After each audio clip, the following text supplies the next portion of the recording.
Super, creo que acá estamos super. Ok. No quiero darle esto. Hola, gracias por esperar. Un poquito para atrás para no. Ok, super. Hola a todos, muchas gracias por esperar.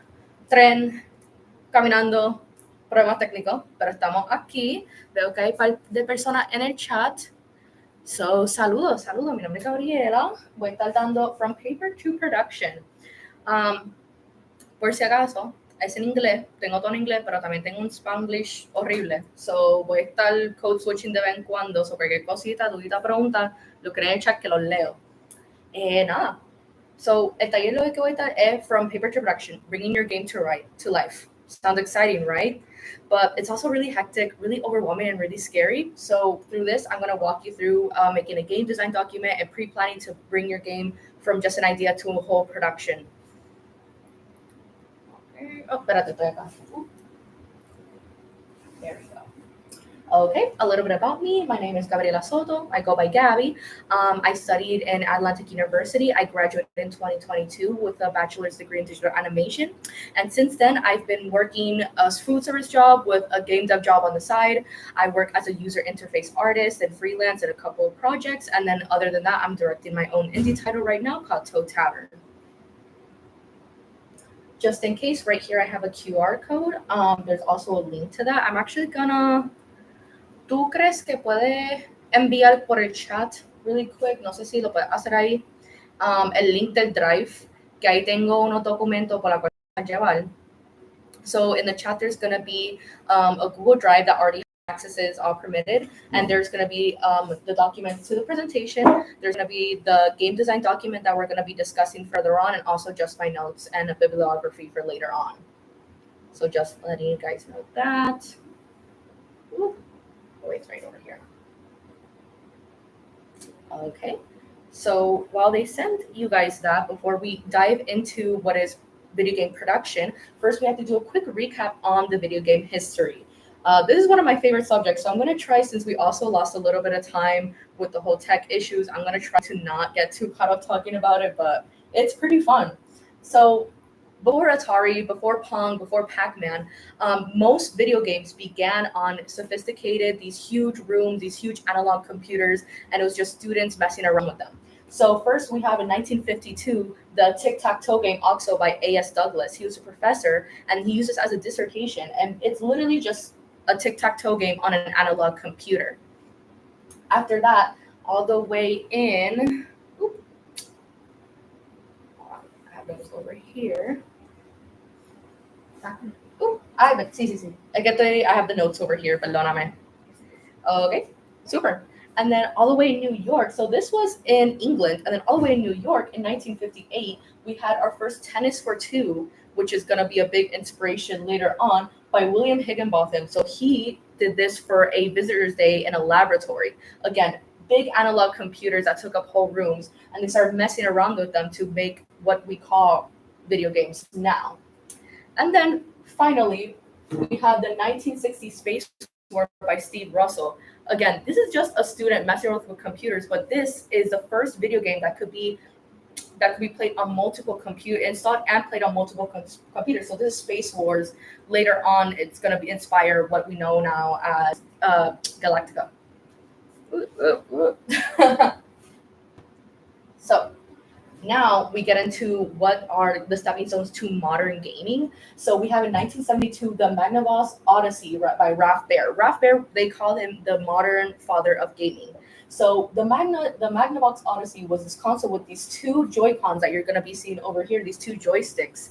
And the screen was just a white dot, and it would bring these thin papers that you would put on top, and it'd make tennis, football, or any other game you're pretending to play on this console. From there, we move on to the Atari Pong. So there's actually a really big lawsuit here, but that's another topic. There's a big lawsuit here because he claimed that he copied them, two different companies. But the first arcade machine for Pong that we now know and love exists, and it's a smash hit to the point that the first Pong arcade machine they called to because they needed to get it fixed, but it's because it was overflowing with quarters of how popular it had gotten. And because of its popularity, it moves onto a home console with the two more modern joysticks and also interchangeable game cartridges in full color. So from just 1972 to 1975, that is a 3-year difference. We moved from just a white dot on the screen to full color game cartridges that could be changed. Ooh, there we go. And of course, we cannot talk about video game history without talking about the Atari shock of 1983, or also the big video game crash. Basically, just the big TLDR of this is because Atari was raving and there are a ton of games being pumped out by Atari. The publishers couldn't really get good quality control over it, and also the market was becoming oversaturated, and it all came to head Christmas 1982. So imagine it is Christmas time and ET is at its full-time high, blockbuster movie, okay, and of course Atari has to make a game of it.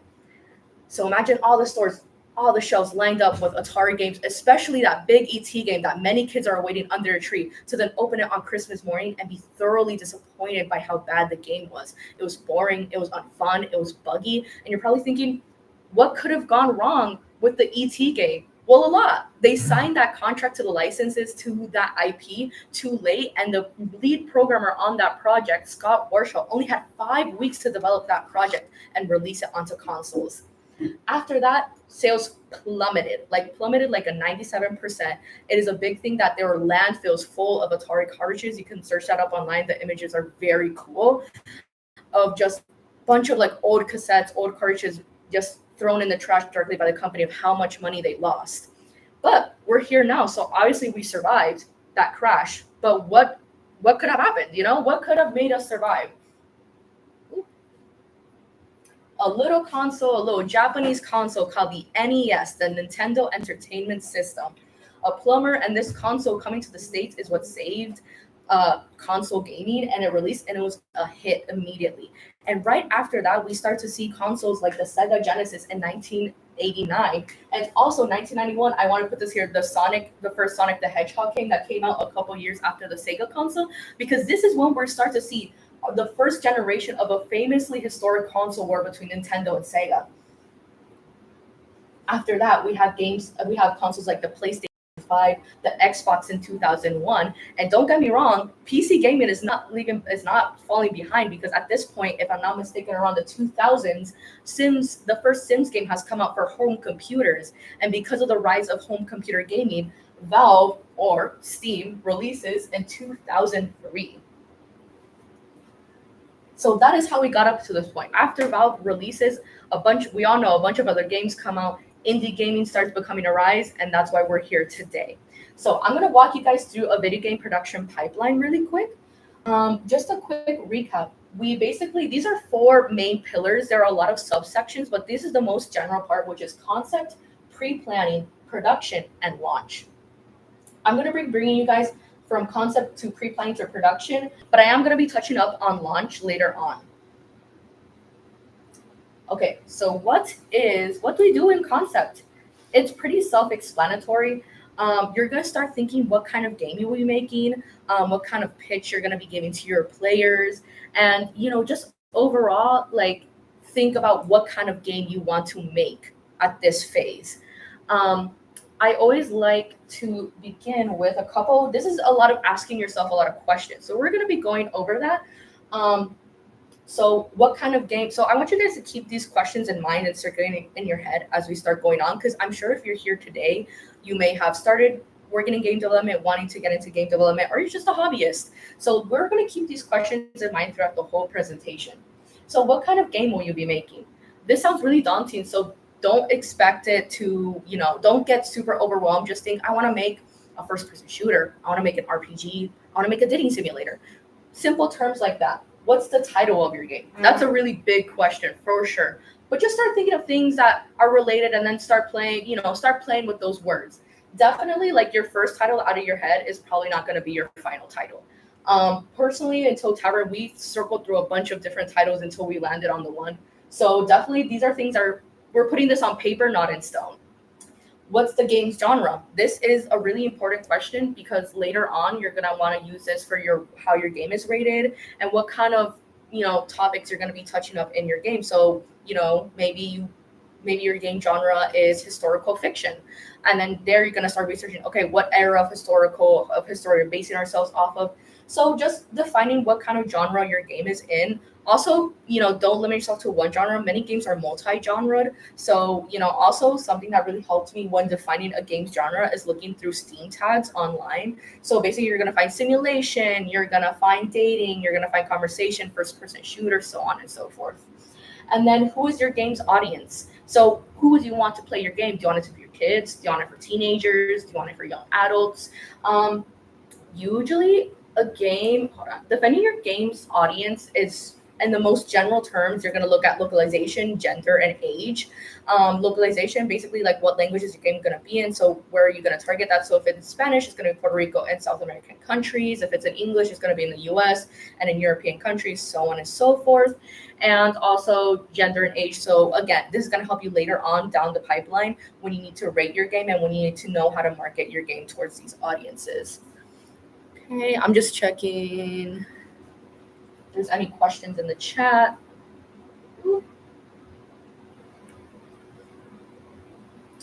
Okay. Here you're going to start thinking, what's your game's artistic or visual identity? Or do you want to do a top-down pixel art game or a immersive 3D, first person? So this is where this is very important because later on, again, all these questions are important. You're gonna hear me say that a lot because later on we're gonna go back to them when in the pre-production or pre-planning process. But here you're gonna start putting together references of what you want your game to look like. Do you want it to be super colorful? Do you want more muted colors? Do you want a more eerie vibe or do you want a more fun vibe? This is what's gonna help your artist or you if you're the main artist of the game later on. What are main gameplay mechanics we'll be seeing in the game? What's the player going to be playing? Are they going to be cooking? Are they going to be talking? Are they going to be running? Are we going to be shooting a bow and arrow? All those things are gameplay mechanics that are going to influence your game, but definitely more the main ones because games have tons of mechanics, but you want to start thinking about what are the main ones that you're going to advertise your game under. Is your game a dating simulator? I say dating simulator because that's one of my favorite game genres. And then is your main mechanic cooking? Is your main mechanic shooting? Is your main mechanic running? So start thinking about what kind of are those main mechanics that you're going to be selling to your audience. What kind of characters will this game feature? Again, super loaded question, but if you already have a protagonist in mind, my protagonist, the main game, the character we're going to say is Juan del Pueblo, and he has brown hair and he's 5'6". And that's kind of the character we're going to be seeing. Also here, you can also start considering if the player is the main character and the characters you're going to be seeing are non-playable characters or NPCs.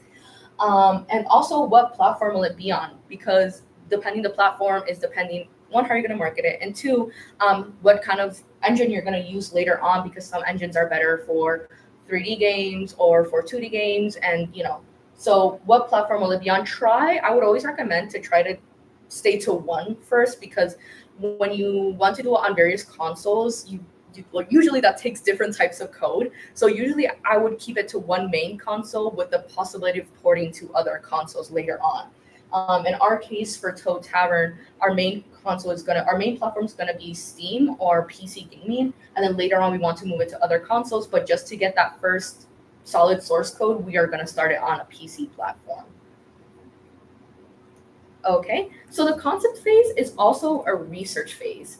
This is a moment where you're going to start creating libraries for not only you but also your team of what the game is about. So if what era is your game in? If your game is set in the 60s, this is where you look for every documentary you find online about the 60s, and you start making a little library for it. Okay, this is what the culture was. This is what the architecture, the fashion, the culture was, the music, and also different references for gameplay. So let's say we always get very inspired from other games we play. So definitely make libraries of videos of just, hey, I really like this mechanic from XYZ game. Here's the library for it. So then the people in your team or yourself can reference to later on.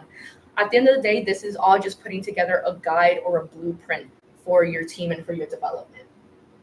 Ooh, right over here and right over here. I'm getting the hell of it.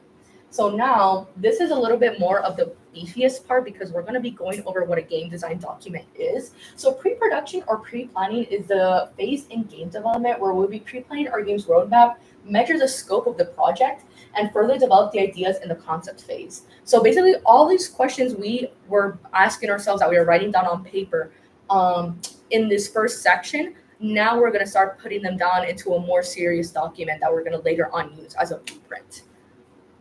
Okay. Okay, awesome. What is a game design document? A GDD is a document that will use a guide throughout your production. So think of it as a blueprint of your game. So every game has a game design document. Actually, most of them are public online for very popular games. So you can literally go online and find GDs for GTA, for different kind of AAA games. You could find it, and they're actually a really good reference. And the point of a game design document is not only to guide you, but also to be as hyper specific as possible, that any person you introduce onto your team will be able to take the game design document and just land on their feet running, and you don't have to be a bunch of time catching them up or having to fix mistakes later on. So if you go into the document I sent to you, that was the link set in the, yes, right there is going to be a document that is called Game Design Document Template, if I'm not mistaken, the GDD template. So I divided them into parts here so you guys can follow in the document on the drive. You guys can copy that and do whatever you wish with it. So you're going to scroll down past the table of contents, and then we're just going to have some very base things that we were asking ourselves in that first section: game analysis, mission statement, and genre. So what is your game about? This is going to be 1 to 2 paragraphs, nothing too hefty. Later on, if you have a big story and a big arc and all of that and all the characters, we're going to go on that later on. But right now for game analysis, this is just a general synopsis of what your game is going to be about. This is going to be about 1 to 2 paragraphs. Keep it short, keep it fun, and keep it quick. Mission statement, I put your game's elevator pitch. So when I studied animation, we had this thing called log lines, that it was basically an elevator pitch for different types for animation shorts. So keep in 1 to 2 sentences what your game is about, and they're going to include your genre. They're going to include a twist. You're going to try to definitely keep someone interested in said pitch. So basically, for Toe Tavern, that was workshopped a lot because since I go to different game dev events, I have to pitch my game in very short amounts of time. So the mission statement for Toe Tavern will be a 1920s bartending simulator set in an amphibious world. So there you have what the game is, you have what it's about, and you have the twist that it's in an amphibious world. So it's like, oh, okay, it's a simulator. So I see the reactions of people in real time that it's like, oh, it's in the 1920s, cool. Oh, it's a bartender simulator, that's cool. Oh, it's in a world of frogs, really cool. So you're supposed to keep your whoever, player, investor, engaged. So mission statement is 1 to 2 sentences of just what your game is going to be and how you're going to pitch it to potential players. And then genre, we had talked about this before, but again, what type of game are you making? Is it a simulation? Is it fantasy? Is it an RPG? You're going to put that here. Ooh, over here. Awesome. Ooh. Platforms. Again, so for platforms, this is also, at this point, you should be knowing what kind of platform you're going to start off with, not only for the game engine you're going to be choosing, but also because later down the line, each different platform has paperwork and requirements you have to get to be able to post onto their platforms, and money lots of times involved. So it's really important that you do good research here, know what kind of bandwidth. So usually the reason why most people start on PC or on Steam is because it is cheaper and it is easier than putting it on Nintendo or Xbox or PlayStation. It's not impossible, but for sure when you're an indie dev with a limited budget, usually people start going with Steam. So yes, this is where you're going to define, okay, we're going to start on this console, we're going to start on mobile, Nintendo, Xbox, PC, wherever, Playdate, which is another new console. You're going to put this here. Target audience. Again, like we said, in concept, you're supposed to start exploring who your target audience is. Here, you're going to define it for sure. So example for Toe Tavern, I'm going to use that a lot because that's, what I'm working on at the moment. Our target audience is young adults, mostly female, from like 18 to like mid 30-year-olds. That's kind of like 18 at the youngest, but definitely 25 to 36-year olds around that age group. And then another reason why target audiences are so important is because later on you're going to want to know how to market this towards them, because different kind of audiences are going to use different kinds of platforms. So they're either going to like platforms like TikTok that are short-term videoed, or platforms like Facebook if they're an older audience and it's a mobile slot game. You're going to definitely have to fluctuate. So pinning down what your target audience is very essential. And also later on to other decisions you're going to make later down the line for your game development. Now, this is the fun part, the storyline and characters. This is where you're going to go ham. This is where you're going to go ham. This is the biggest part. What's your story? What's the timeline? Who are your characters? Who is the main character? Who are the NPCs? You're going to put that all here, everything, everywhere, all at once. You're going to, important arcs, all that stuff, you're going to put that here. Storyline characters can change later on. The fun part about a game development document is that while it is a blueprint, a lot of things are flexible to change like this. So maybe at the start of the game, at the start of your production pipeline, you had this big overarching story with lots of branching narratives. But then you notice, hey, that's a lot. So you can just dial it down or add to it if you want to have that, tal del reto, por decirlo así. So all of that's going to go under storyline and characters. In the document, there's a nice little table that's really cute that you can just put the character description and whatever other information you need to put. So now we're going to be moving into the gameplay overview. So this section right here, which is I think it's page number 5 on the game, the GDD. Here it gets a little bit more technical. So definitely if you are not a solo dev and you're working with a team, I would recommend bringing in a programmer to help you kind of navigate the vocabulary being used here. So gameplay overview, what are your main selling points of this game? So here, I'm so sorry, I'm just getting my notes. Tee-hee.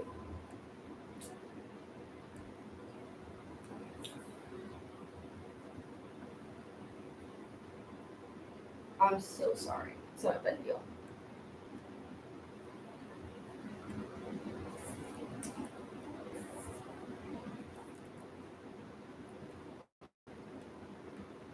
There we go.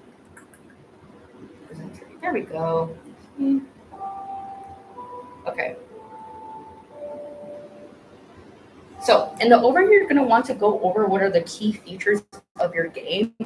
Like basically, what are your main selling points? Does your game have a big character customizer? Is there open world exploration? Is it single player or is it multiplayer? Those are the key points you want to put here in game overview of what's attractive about your game. So let's take Legend of Zelda, for example. Their big selling points is a big story. They have an open world exploration and immersive and also difficult puzzles. Those will be key selling points that they would put down here. For player experience, you're going to say what are the main selling points of the player and what the player will be seeing in the game. So there's a lot of things that we see, but here we're going to focus on what the player is going to see and what the player is going to experience. So here is what they're going to be seeing on the screens, like objectives, hazards. It's a good rule of thumb that when you're writing this down, you write it as if you were talking to the character. So you're going to be using a lot of, you will traverse big plains of deserts with hazards and amazing loot and all that stuff. You're going to want to act like you're talking to the player to get them sold on your game, to get them invested in your game. And then finally, we have gameplay guidelines. It's pretty self-explanatory, but definitely do's and don'ts to keep in mind during production. And this can be for the different departments for your team. So there can be gameplay guidelines for the art, for the programming, for the music, etc. I like to say, as an example for gameplay guidelines, I bring it back to animation, but I think it's like a good rule of thumb.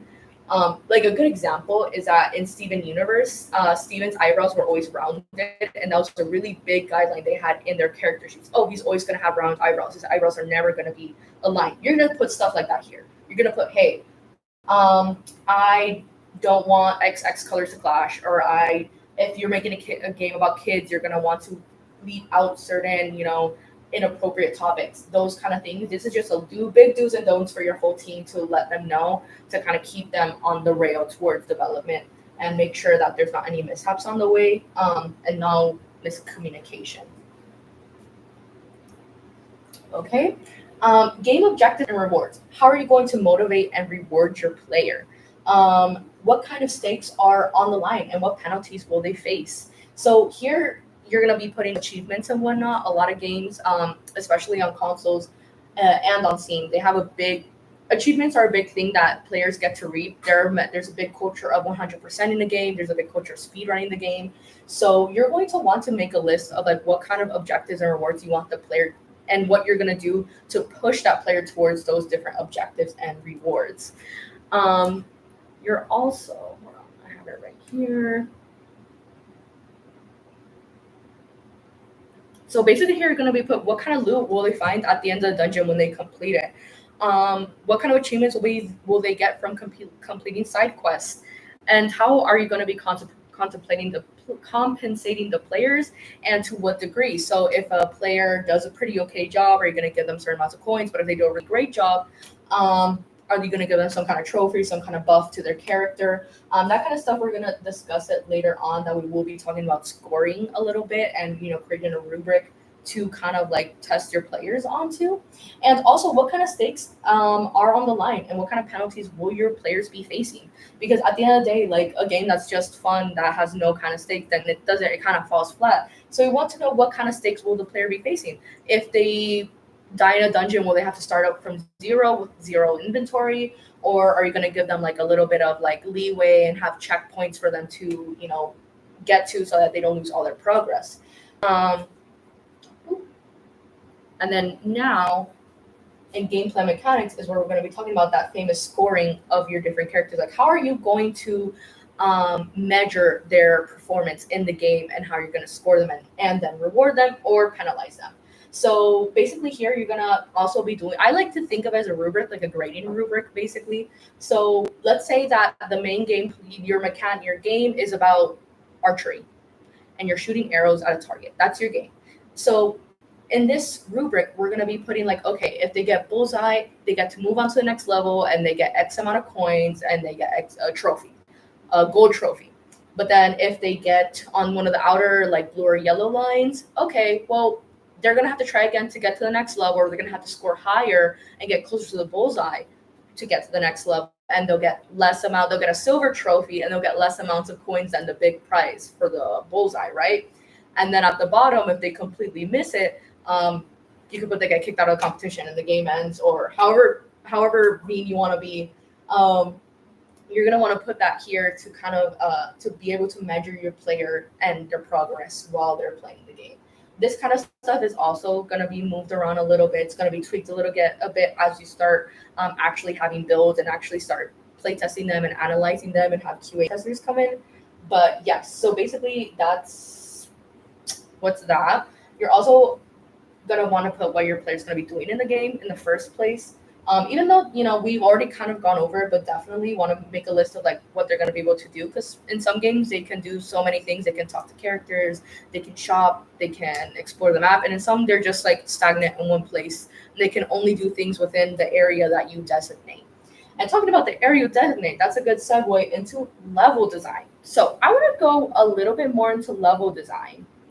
Because, are there any questions? Are we good? I returned. Okay, cool. Okay, I want to delve into what level design is really quick, because personally, I had a little bit of difficulty with it when I began game deving, because it is a little bit of a big subject and also like a little bit vague. So level design is nothing more than creating a space that the players move and interact in within those set boundaries. And, within those set boundaries, provoke some kind of mood or some kind of behaviors within your characters. So levels can, when I first think of a level, you think of one of the stages in a Mario Bros 2D side scroller, but levels can also be certain areas and maps in Fortnite. It can also be a lobby in Roblox. These are levels that are designed and curated to make the players behave, to make the players feel some sort of ways. So levels, like I said, it can be a little bit vague because, at first you just think, oh, it's just different stages. But example, in Legend of Zelda, you have different areas that are different levels because they range in different difficulties. They bring out different emotions. Some make you feel welcome, some make you feel scared. That's essentially what a level is. So here in the level design part of your game design document, you are going to be wanting to map out what the floor plans are. So basically, like if this is a forest in the map, where are the trees? Where are the ponds? Where are the mountains? If there's going to be different kind of levels to it, are there going to be higher points? Are there going to be lower points? Are you going to have an underground cave system? Those are things you're going to want to start putting into your level design area. Um, and also, apart from that, you're gonna want, a little bit more technical. You're gonna want to put where are different example. Let's say if it's like an open world RPG, you're gonna want to put where different monsters or characters are going to spawn, where different treasure chests are, where hidden air maps of the games are. You're gonna want to plan that all that here into a 2D plane, and then later on, once you go developing, you're gonna start developing it into a 3D plane or however you decide later on. And also, what hazards are they going to face? Are there going to be areas, and also what areas they're not going to be able to access at that certain point? Let's say there's a dungeon that they need to get to level 50 to be able to access that. You're going to want to put that here. And, here.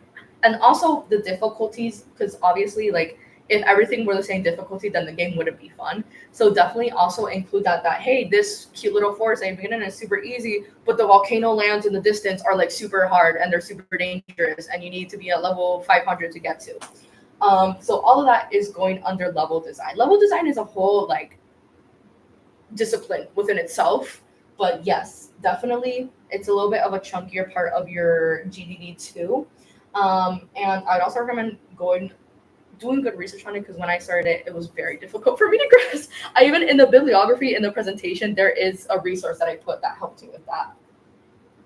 Okay, control scheme is pretty self-explanatory. When you have your control scheme, so when you decided what console or what platform you're going to have it on, there are certain controls you're going to adhere to. So usually there's default ones, like if you're on computer, WASD is how you move, space is how you jump. If you want to change that up, if you want to mix it up, or even if you want to stay default, that's where you're going to map it out here. So basically you're going to have W is forward, A is left, S is right, so on and so forth. You're going to map that out like very explicitly for your programmers later on. And if you mix it up, then you're also going to want to specify that. The game aesthetics is where you're going to be putting the visual identity of your game. This is where you're going to be putting, because usually in concept, you already start drawing, you start sketching, you already have something in mind. You're going to want to put those here along with the references that you collected. And then so in the design document I gave you guys, I do have one gripe, is that they chopped these two together. And I fully disagree as a user interface artist. So you're going to want to separate user interface. You're going to provide a layout to your programmers, and also kind of like what the players are going to see and how all the different buttons and menus and toggles are going to behave. So if I click this, let's say this is my user interface, right? And this is menu, this is character, this is inventory. I'm going to want to put this X right here. Let's say there's an X here. I'm going to specify this is to close that tab, or this is going to trigger another tab. You're going to be very explicit with how your user interface works, because at the end of the day, this is the blueprint for your programmers and for you in general. So yeah, you're going to want to put down all those functionalities. A lot of times for user interface, you're also going to be using programs like Figma to be able to put together prototypes for your programmers to understand better. We can go more into that later on. And then we have schedule and tasks, which is one of the most difficult parts. So here you're going to want to put a roadmap of milestones you want to get to, and how much time will this project take. So when you're an independent game, studio, or you're just a bunch of friends making a game together, usually this doesn't matter that much because you don't really have stakes on the line. But a lot of times game design documents, when you're looking for investors or publishers, you're going to want to give this document to them, or they're going to ask you for it. And these dates and these milestones and this roadmap is going to be a big deal, because they're going to expect that game inside that time. So don't tell them, I can get this game done in 6 months, when you can't get this game done in 6 months. So I'm going to go into it in production, what those scheduling tasks look like. But here you're going to want to start putting, like, let's say I want to make the archery game. We're going to keep using that. We're going to keep bringing back the archery game. I want to have a working demo in 3 months. So then after I know that I want to have like at least a beta demo in 3 months, I'm going to start making subsections of that milestone of what task do I need to complete to get to that milestone. So let's say if it's if it's in 3D, basically what I'm going to be doing is, okay, I'm going to finalize the character design. I'm going to start modeling this character. I'm going to have to rig this character. I'm going to have to animate this character. I'm going to have to make environments. You're going to start putting down everything you need to do to get to that milestone. And also, when you have different people in your team, this is also where you're going to have to assign their tasks. And another reason why it's so difficult is because in an indie production, where in our case, like Toe Tavern, we are doing this out of volunteer work specifically, you also have to adhere to everyone's schedules, everyone's time limits, so on and so forth. So we made it past the GDD, right? I'm probably thinking, now I can start making the game. Now I can get to work. Wrong, there's more planning. Okay, so team and task management. This, one of the things I had pitched for this workshop was talking about team management. And I'm going to take a space to talk about that here, because team management and tasks are a big part of development, especially when you're inside a team. And when we all make different games based on archery. That idea is free to take. If y'all want to make a game about archery, hit me up. That sounds fun. But so when you start developing, creating a team, if you are, and even if you're doing solo dev, you're going to want to download some sort of project manager. So I personally use Notion, but I know people who use Milanote, Trello, Obsidian. This is more of a personal preference and what you like as a team and as a person. I personally like Notion because it's pretty much free for a lot of things, and it's pretty. That's really it. It's very aesthetically pleasing to look at. But the other three are good too. Like, I've used all three of them. I just have a preference. And then from that, like I said before, you're gonna want to break down what it's gonna take to get to these milestones, and break them into different tasks. So usually the most common one is like a weekly task assignment. So for Toe Tavern, every Sunday we do a check-in. We're like, hey, did you finish this task? And then they're like, yes, I did. And it's like, okay, cool. So now you're going to move on to the next one. We usually do a midweek check-in, see if there's any works in progress, any types of doubts, anything they might need from us. So yeah, usually like a weekly assignment and like a bi-weekly check-in is a pretty standard way to go about it. Of course, if you are full-time dubbing, that you have way more time, you may be able to get tasks out of the way quicker. You're going to adjust that to what you and your team are going to need. And then apart from team management, in the production phase, it's a lot of problem solving, because after you pre-plan all that, and trust me, game development takes so much pre-planning, it's like ridiculous. There's still going to be 100 fires you're going to have to put out. Game development is a never-ending cycle of making something and then having to problem solve right after. So when managing a team, definitely, I would recommend, if you want to go the team route, which is what I recommend in my personal experience, because also I can't program.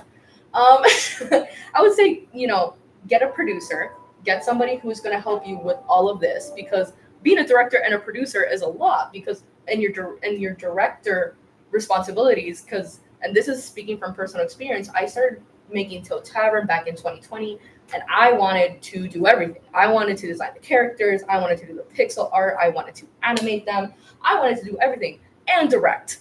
And also keep track of and produce and keep track of everyone and their progress. And that's so many responsibilities and too many hats you're putting on. So when you start to create your team, definitely get a producer that's going to help you manage your team. Obviously you're still going to be, I'm still very active. I'm still very okay, what's the status report of this week? But definitely get someone who's going to help you manage all of these things. And also you're going to have to manage files. And, as a director myself, you're going to have to do all the paperwork, all the game design documents, all the investor pitches, all of that. So yeah. And now I'm going to touch briefly on post-production and launch. So we're currently in the we're getting to the post phase, but once we relaunch Toe Tavern, we'll do a part 2 of this workshop, and then we'll cover this in full. But in post-production, so you have your game, you made your game, cool. Now you have to analyze it and play test it, because you can play it 100 times, and if you give it to a complete stranger, they'll find 500 bugs.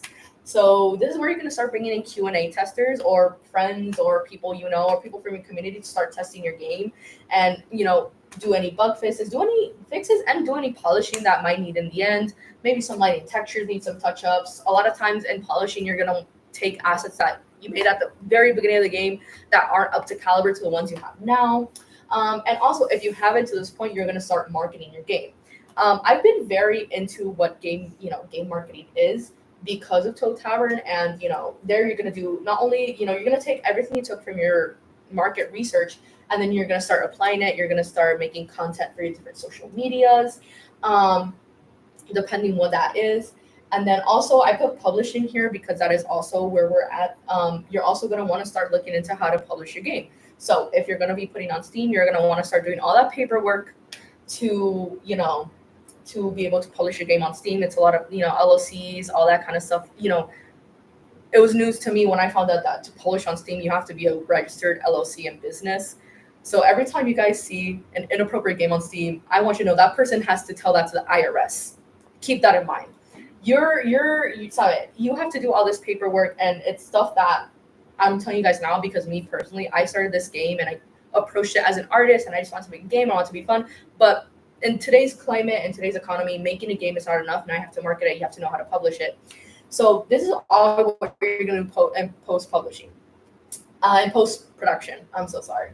And then in launch, you think, we made it to the finish line, guys. We released our game. Wrong. More marketing. Post-launch maintenance. Because again, you could test the game 100 times, but the moment it's out in public, they're going to find a bug.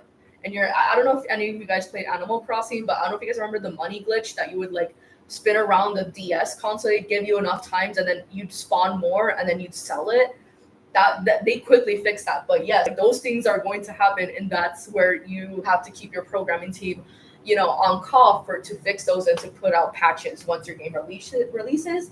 And then also additional content if you want to do any DLCs, any further updates to add to the game, and for analysis. So after you publish your game, you're going to want to look at what if you nailed your target audience, if your target audience is the people who are playing your game, and just overall how you did in your game. Also, this is also called post-mortem. So after a game releases, they do a post-mortem, which is basically just a status report of everything that went wrong during development and things they could have done better or they would have changed if they could have.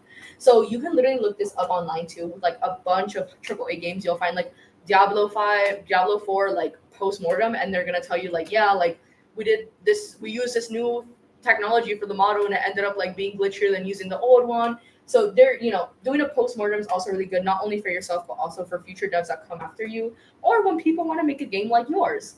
So in my case, I got very inspired by a game called Coffee Talk, and I used their post-mortem and their game design document to kind of, dejarme llevar through that documentation. So I wanted to do a little exercise with you guys. That's why I told you guys to keep those questions from the beginning in your mind. And let's start defining our game. Let's start thinking what title. And it can be, like I said, title off the top of your head. So let's do the archery game. Let's do this exercise of the archery game. And you guys are going to do it with the game you want to do. Archery game. Let's call it title 1, 2, 3 shoot. That's going to be the title. What genre is it going to be? It's definitely going to be simulation because I imagine it being kind of esports type vibe. So a simulation game, a sports game. Let me get my notes here really quick because I had put them down.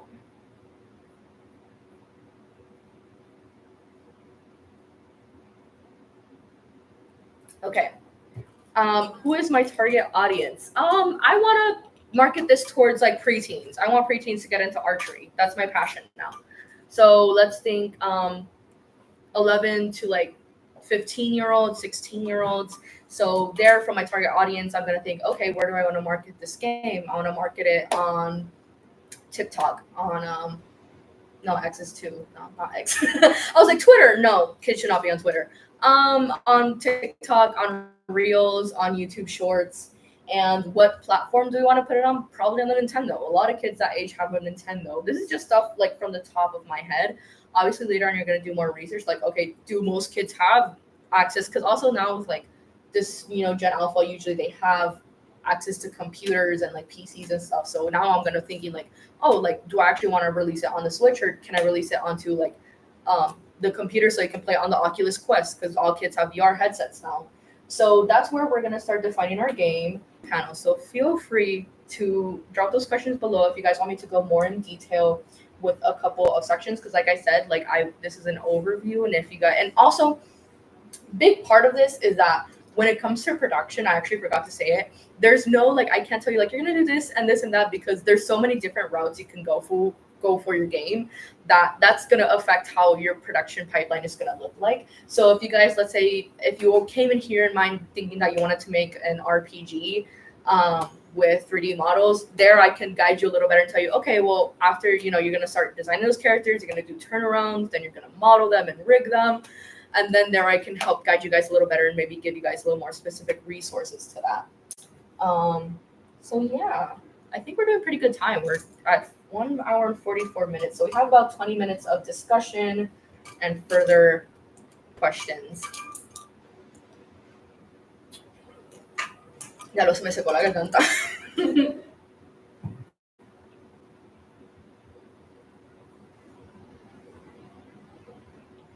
También, you can also access this on the drive. Hice un bibliography of stuff that I used for the presentation, for the history, esas cosas. Pero también puse un montón de resources that I just found useful in game development. So I didn't title them, but like here's like video game history, here's books, here's a level design book I told you guys about. Just books I found really interesting and that really helped me, and YouTube channels that I used a ton, along with like movies. Like there's Indie Game Dev, the Indie Game the movie, which is really cool. There's a show on Netflix called High Score, that are documentaries about game development that kind of helped me get a scope of what I was doing. And also I put stuff like Ask a Game Dev, which is like a forum channel. The Game Developers Conference has a YouTube channel with free seminars on there that you guys can check out. And like I said, this is for a bunch of topics, so you can literally scroll on there for so much time and find things to your hyper specific needs. And also Extra Credits is another history game dev channel. So yeah. So if you guys have any questions in the chat, I'm gonna.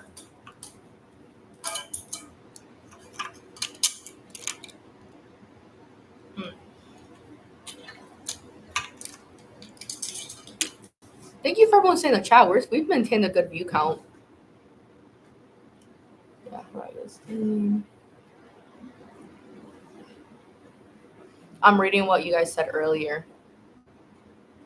Can't wait for Kind Season 2. Yeah. Storytelling character dynamics. Oh, I'm seeing some familiar faces, familiar tags.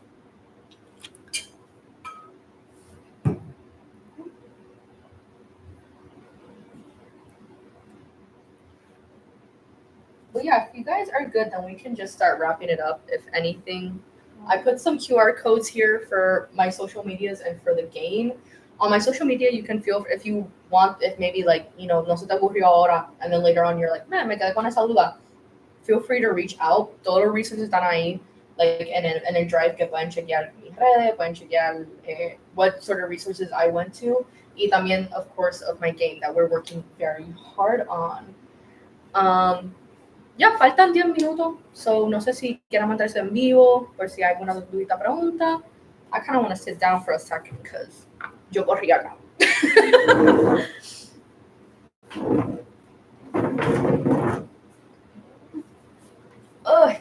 I'm going to be off camera.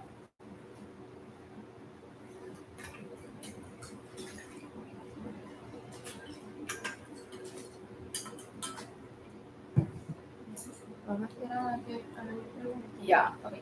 I currently don't have any question, pero si se me ocurre algo, te mando un mensaje. For sure. En confianza.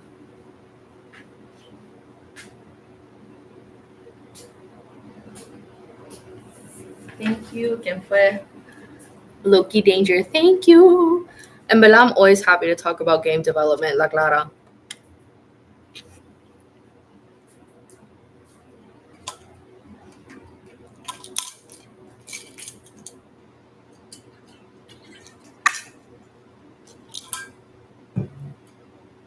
Ya lo estoy seca.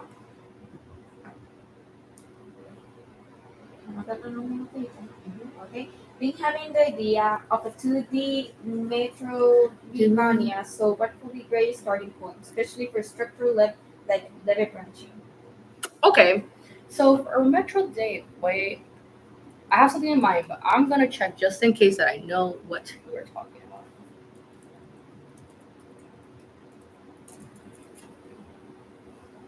Y también compártelo, sé mandar mensajito directo. Yeah.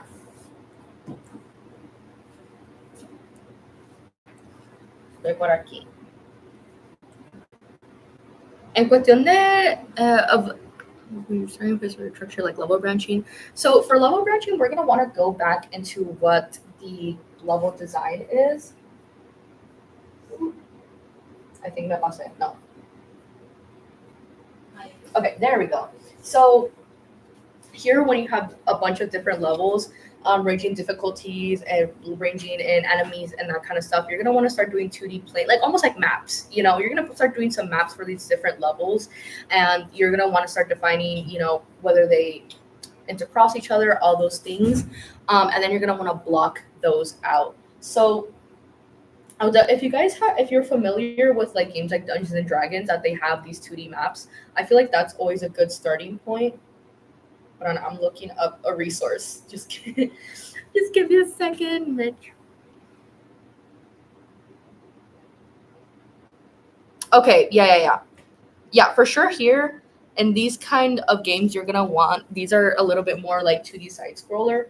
Instead of doing these, you can do the plain map that's like from the top down, but you can also map them out to the side, and want to start, almost like do because like you don't have to go super in detail. Like there's like this super drawn enemy here. You can do placeholder like este cubo rosita. This pink cube is an enemy. This yellow cube is treasure or is coins and those kind of things. And you can do that on paper and then later on bring it to compute to like a computer program. And also you can use programs like Figma to start, that's like a free vector program that lets you kind of like play with these with the level and with the user interface you're going to be using. But that's really cool. I really love games así.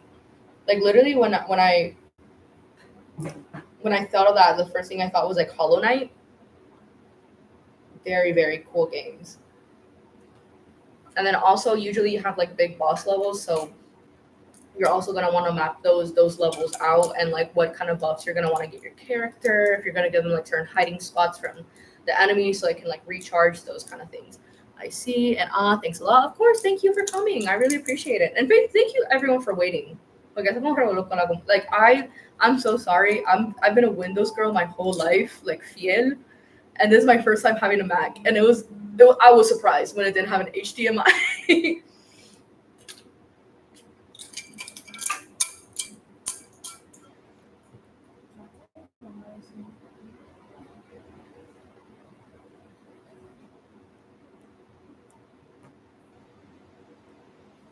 But yeah, feel free to use the game design document I sent you guys. Also, there's another one there that's called UNC, which is University of North Carolina game design document.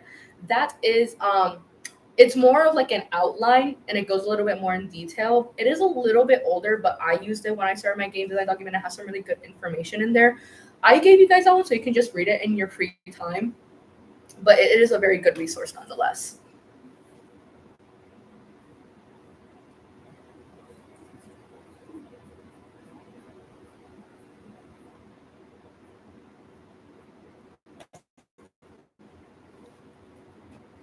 Oye, nos quedan un par de minutitos todavía. Sí. Aprovechenme. Si no me escriben, me envían email.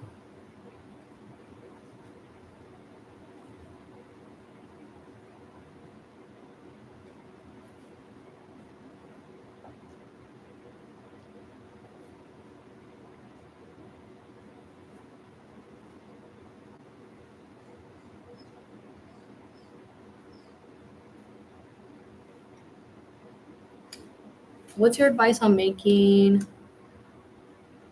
Hold on, can't see here. Likable characters that feel real and story that's actually interesting on game format.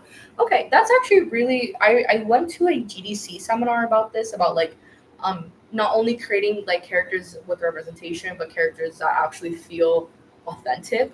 And a big part of that was how do I put this? I'm looking for the right wording for this. I feel like always when we think of likable characters, we think a lot about authenticity. So while tropes do help us sort of kind of see where this character is going, leaning too much into tropes can cause stereotypes and cause mishaps and can cause very unlikable characters. So I would always say that a good way to make a well-rounded character is to have the positive attributes that makes them likable, but also have the negative ones that make them deeply relatable. So if you when you think of characters that when I think of like well-rounded characters, I'm so sorry that I've kept on bringing like animation references. It's just because it's what I studied. I still love it to no end. But I always think of a good redemption arc and a very well-rounded character who was deeply flawed that we saw with Zuko from Avatar: Last Airbender. Very, very popular show. It's because he is very hard-headed, he's stubborn, he's very hurt, and hurt people hurt other people. But then behind that, what made him likable was that he was kind of silly, he was kind of sassy, he was funny, you know. So try to keep those like balance those two attributes of like what's likable about them and also what's relatable and what's real. I always think that's a pretty good rule of thumb. I'm gonna see if that. Let me check. I'm gonna see if that GDC talk on like is online, because if not, I'll just forward it to you guys. Because it was actually the people from Valorant talking about it, and it was really interesting. Thing is that they have like in like a vault where they keep like the more exclusive stuff, but it was a really interesting talk about creating like good well-rounded characters. But yeah, and also like just do your research, like especially if like currently in this day and age that representation is such a big thing. Just do your research, talk to people. If you want to do like a queer character, talk to queer people. If you want to do a Polynesian character, talk to Polynesian people, or look into their culture. Research is never going to kill you, truly. Well, I mean, never mind, in some countries, but in some countries it might, but for the most part doing research is not gonna hurt anybody. But yeah, I think that's my best advice for that. I'm looking for that.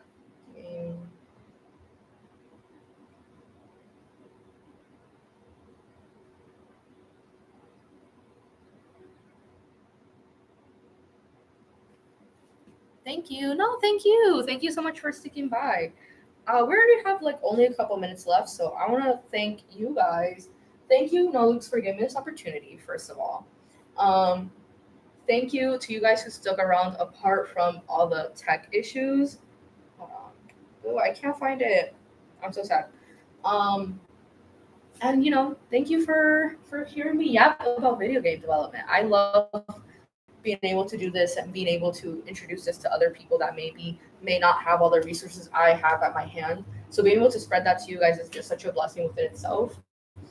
Again, follow my game, follow my socials, all that cool stuff. And yeah, and if you guys liked it, let us know. And once Totar is released, we'll do a second edition, and I'll tell you guys how to release a game. Well, Gabriela, we wanted to thank you for collaborating with us. And we wanted to give you this small gift as an appreciation for giving such an enriching workshop. Yeah, and I wanted to dar como un anuncio. So we're excited to announce that we're gonna bring an upcoming workshop. It's an animation, a digital animation portfolio development. En nuestras redes sociales vamos a estar promocionando prontamente el early bird, so stay tuned. And of course, we would love you to participate. And si acceden en el early bird, van a tener beneficio del early sign up. So stay tuned. Yes, thank you. Stay tuned to that. That sounds super dope. Okay. Very much ago. Lo quedan 2 minutos. Hurry!